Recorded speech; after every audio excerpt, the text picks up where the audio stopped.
सवेरी गावचे ग्रामस्थ इथं जे पक्षप्रवेश करणार आहेत त्यांना विनंती करतो की आपण इथं व्यासपीठाच्या समोर यायचं आहे. असंख्य कार्यकर्ते कार्यक्रमावरती विश्वास ठेवून हा असंख्य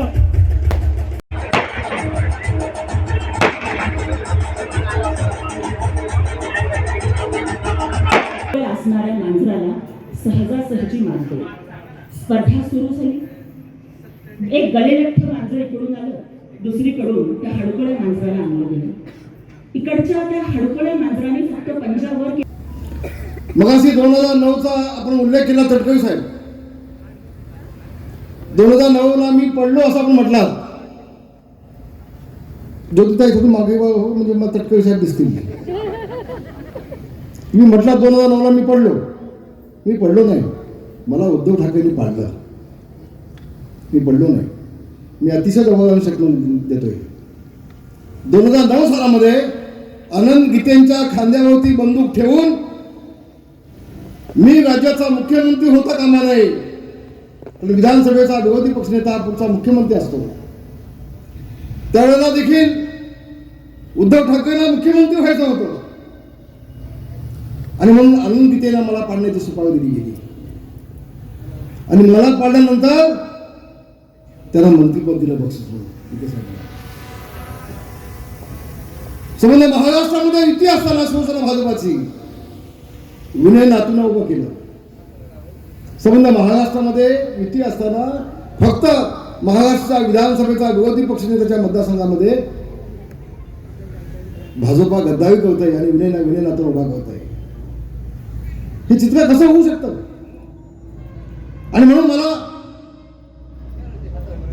हा जो मसी आहे भास्कर त्यांनी नाही पाडली, मला नातून पाडली. मी पडलो नाही. आमच्याच लोकांनी मला पाडलं, आमच्याच नेत्यांनी मला पाडलं, उद्धव ठाकरेंनीच मला पाडलं आणि मी पडलो. तटकरी साहेब ते मोबाईलचा बाजूला ठेवा 10 मिनिटं, नाही तर तुम्हाला मतं कमी मिळतील. लांब ठेवा. आणि मी सांगतो मी पडलो त्यामुळं माझ्या या खेड तालुक्यातल्या 3.5 गटाचं नुकसान झालं, विकासाचं नुकसान झालं. या 3.5 गटाचा विकास थांबला, विकास ठप्प झाला.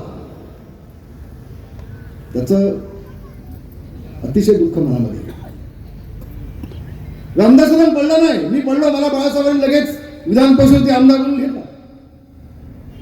माझं नुकसान झालं नाही, पण नुकसान माझ्या या खेड तालुक्याच्या 3.5 गटाच्या निव्यापासून 15 गावाच्या निव्यापासून माझ्या सगळ्या गावाचं नुकसान झालं. विकास थांबला बांधवाला. आज ही सगळ्या दुःख माझ्या मनामध्ये आहे.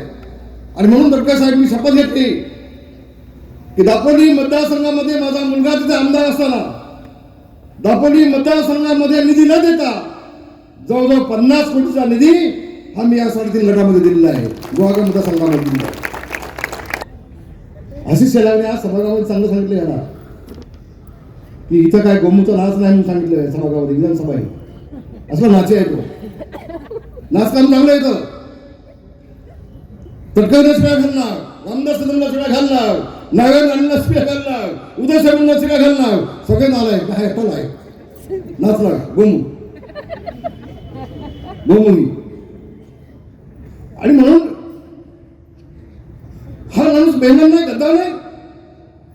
शिवसेना प्रमुखांच्या पाठीत खंजू घुसून हा शरद पवार जातो आणि शरद पवारांनी 9 खात्याचं मंत्रिपद दिल्यानंतर देखील शरद पवारांच्या पाठीत खंजू घुसून पुन्हा इकडे येतो. गद्दार कोण? व्याख्या काय? गद्दारची व्याख्या काय? त्याला लाज वाटत नाही दुसऱ्याला गद्दार म्हणायला? तो एक येडा खेडचा, आणखी 5 वर्षांनी तो दगडी मांडा येडा म्हणतो. तरी पण तेच केलं ना. शिवसेना प्रमुखांची साथ सोडली, गद्दारी केली, राष्ट्रवादीत गेला, आमदार झाला, पुन्हा राष्ट्रवादीच्या पाठीत खंजीर बसली, पुन्हा आला. गद्दारीची व्याख्या काय? बांधवांनो भगिनींनो, मी एक सांगतोय, मी रामदास कदम जोपर्यंत जिवंत आहे तोपर्यंत भगव्या झेंड्याची साथ कदापि सोडणार नाही हे तुम्हाला सांगायला मी आलो आहे.